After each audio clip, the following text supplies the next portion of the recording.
নমস্কার বন্ধুরা, welcome to SN news.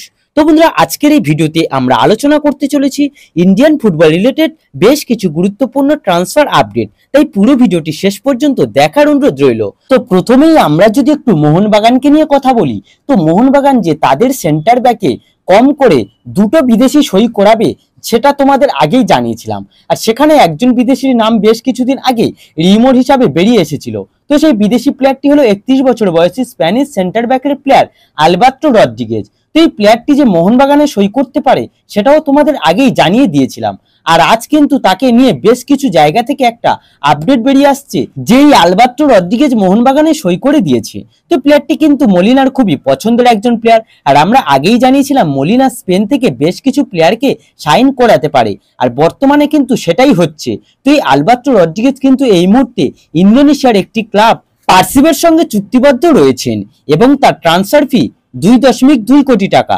তো এবার যেহেতু তার ট্রান্সফার ফি অনেক কম, তাই অনেকের মনে প্রশ্ন, আদৌ ভালো প্লেয়ার হবে তো, নাকি সেই পোগবার মতো হয়ে যাবে। তো বন্ধুরা, প্রথমত কোনো প্লেয়ারের মান এই ট্রান্সফার ফি দিয়ে সব সময় যাচাই করা যায় না।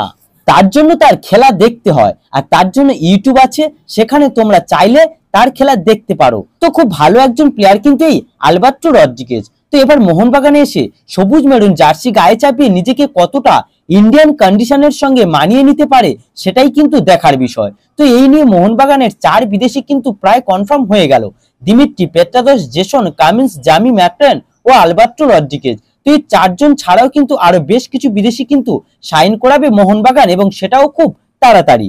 তো এরপর যদি আমরা মোহনবাগানে খেলে যাওয়া একজন বিদেশিকে নিয়ে কথা বলি, তো সে হলো স্লাভকো ডামজানোভিচ।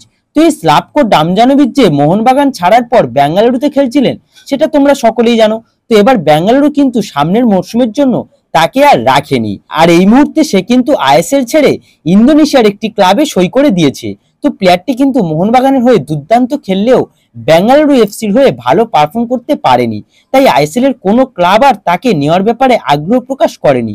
তাই সে ইন্ডিয়া থেকে এবার চলে যেতে বাধ্য হলো এবং বিদেশের ক্লাবে সই করেও দিল। তো গাইস, এই ভিডিওতে এই আপডেটগুলি জানানোর ছিল।